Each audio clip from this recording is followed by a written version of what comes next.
अरे कुठं नेऊन ठेवलाय महाराष्ट्र माझा? अरे कुठं नेऊन ठेवला महाराष्ट्र माझा? अरे कुठे नेऊन ठेवलाय महाराष्ट्र माझा? कुठे नेऊन ठेवलाय महाराष्ट्र माझा? हा प्रश्न आज केवळ भावना नाही तर वास्तव बनून आपल्या समोर उभा आहे.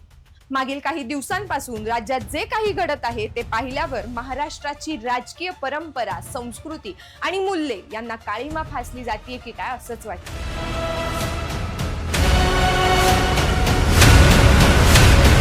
याची सुरुवात भारतीय जनता पक्षाने केलेली आहे. त्याचा शेवट आम्ही दोघं तिघजण मिळून तो.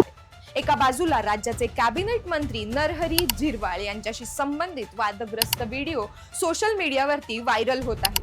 शासकीय बंगल्यातील कथित अनैतिक प्रकार आणि मद्यपानाची दृश्य समोर येत असल्याने सत्तेतील जबाबदारी आणि नैतिकतेवर गंभीर प्रश्नचिन्ह निर्माण झालंय. तर दुसऱ्या बाजूला ढोंगी बाबा अशोक खरात यांचे अनैतिक कृत्य समोर येत आहेत आणि या प्रकरणाला उघडकीत आणण्याचा प्रयत्न करणाऱ्यांवर आता दबाव टाकला जातोय, ही देखील चर्चा रंगत आहे. महिला आयोगाच्या अध्यक्षा रुपाली चाकणकर यांच्यावरही आरोप आहेत. त्यांचे आणि अशोक खरात यांचे निकटचे संबंध दर्शवणारे फोटो व्हायरल झाले. तसेच खरात यांच्या राज्यातील विविध पक्षांच्या मोठ्या नेत्यांसोबत फोटो असल्याचे ते फोटो समोर आलेत. हा मुद्दा केवळ एका व्यक्तीपुरता मर्यादित राहत नाही तर संपूर्ण व्यवस्थेवर प्रश्नचिन्ह उपस्थित करतो. सातारा जिल्हा परिषद अध्यक्ष आणि उपाध्यक्ष निवडणुकीदरम्यान जे काही घडलं ते अत्यंत धक्कादायक होतं. 10 पोलीस मला ओढत होते. म्हणजे पोलीस सुद्धा घरगाड्यासारखं वागले, घरगाड्यासारखं. ज्यांचं त्याला भारतीय जनता पक्षाच्या घरगाडीसारखं काम सातारा पोलिसांनी केलेले. याची सुरुवात भारतीय जनता पक्षाने केलेली आहे.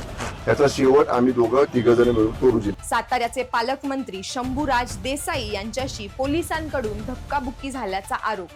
2. जिल्हा परिषद सदस्यांना मतदान करण्यापासून रोखल्याचा गंभीर आरोप. लोकशाही प्रक्रियेवरच प्रश्नचिन्ह निर्माण करणारी ही घटना होती.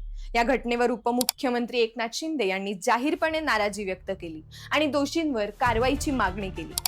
पण मुख्यमंत्री देवेंद्र फडणवीस यांच्याकडून फक्त काही सेकंदात चौकशी करू असं आवाहन मिळालं आणि विषय तिथेच थांबल्यासारखा वाटला. आणि याच प्रकरणात आणखी एक धक्कादायक घडामोड उघडकीस आली. विधान परिषदेच्या उपसभापती नीलम गोऱ्हे यांनी साताऱ्याचे एपी तुषार दोशी यांना निलंबित करण्याचे निर्देश दिले. मात्र काही मिनिटातच सभापती राम शिंदे यांनी तो निर्णय मागे घ्यायला लावला.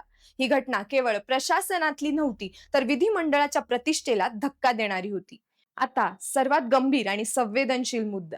राज्याचे माजी उपमुख्यमंत्री स्वर्गीय अजितदादा पवार यांच्या मृत्यूबाबत घातपाताची शक्यता असल्याचा संशय व्यक्त केला जातो.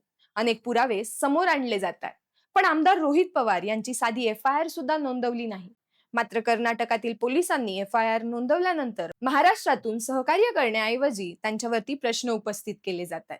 हे सर्व पाहिल्यावर प्रश्न एकच, व्यवस्था कोणासाठी काम करते? राजकारणात मतभेद असणे स्वाभाविक आहे पण आज जे दिसतंय ते म्हणजे सत्तेसाठी कोणत्याही थराला जाण्याची स्पर्धा, मूल्यांचा अभाव, जबाबदारीचा अभाव आणि लोकशाहीशी होत असलेली हानी. महाराष्ट्र ही केवळ जमीन नाही, ही विचारांची भूमी आहे, ही समाज सुधारकांची परंपरा आहे आणि म्हणून आज प्रत्येकाने स्वतःला विचारायला हवं, कुठे चाललोय आपण, काय करतोय? हे सर्व पाहून 2014च्या विधानसभा निवडणुकीतील भाजपानं प्रसिद्ध केलेली एक जाहिरात आठवतीये आणि त्यातलं एक वाक्य, कुठे नेऊन ठेवलाय महाराष्ट्र माझा?